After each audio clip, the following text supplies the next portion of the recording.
Well, it is so emotional and incredible to see this work out in the public. My practice is really interested in ideas of community healing and materiality. I am Rhea Vedro, and this sculpture is named Amulet.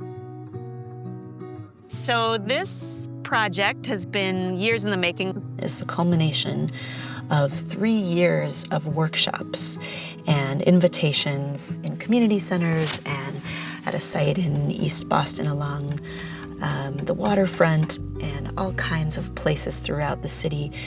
And I've invited folks to take a hammer and a steel tool and a sheet of steel and to focus on a wish or intention for a loved one.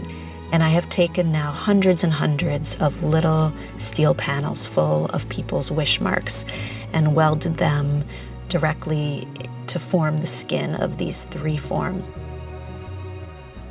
The making began by creating an armature for 3 bird-inspired forms out of steel. Think of it as the bones of the piece. And then working with steel sheet, primarily 20-gauge mild steel, so very thin, almost like a jeweler's gauge metal. Did a lot of pattern making to create my own, almost like a quilt that forms tubing to form this organic body of a bird form, 3 of them. And so the shape of the body of the forms are created from lots and lots of small pieces patched together and welded to create skins over this armature with hollow space inside, and that allows it to have a sense of volume and puffiness and weight. Those sheets have texture marks that have been made by the public in an invitation for them to add their own wish mark. It creates a continuous flow on the surface. All those pieces are welded in, or some of them are actually stuck inside, almost like a time capsule. And so this piece is intended to hold the wishes and the wish marks of people from all across Boston, and will sit outside of City Hall Plaza as a protective amulet for the landscape. One thing I'm excited about with this piece is that it really will be something that is designed to be seen from 360 degrees. And so it's really designed where, depending on whatever angle you come at, you're going to have a different experience visually of the negative space and the positive space of the piece. And I'm really excited to see what happens with the shadows as the sun plays through and there'll be lighting, because there's so much kind of curvatures in the negative space that they're going to cast really cool shadows.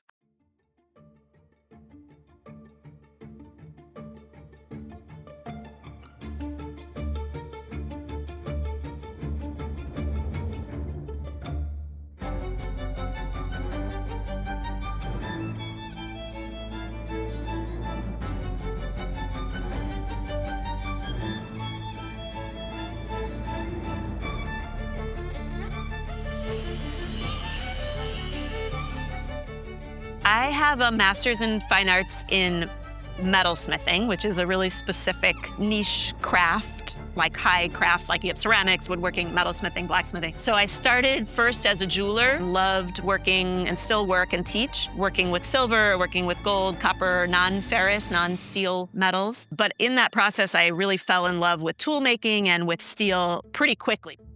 This is definitely the biggest thing I've ever done. And so it was really important to me that I have my hand in the making of almost every single part of it. It wasn't something modular or that I knew how to shop out to a fabricator.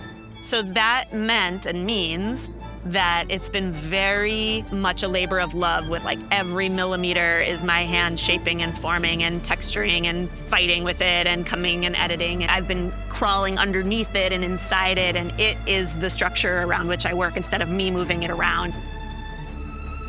And I'm very interested in surface and surface embellishment the way a jeweler is. So I think a lot about texture and kind of the edge and how the eye responds to the edge of something and how things catch the light.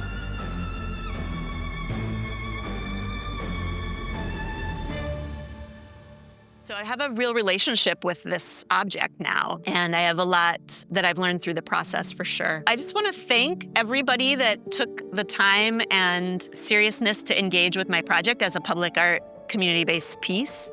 So everybody, thank you so much for adding your wish mark and for trusting me with your wishes. And here they are inside of our collective amulet.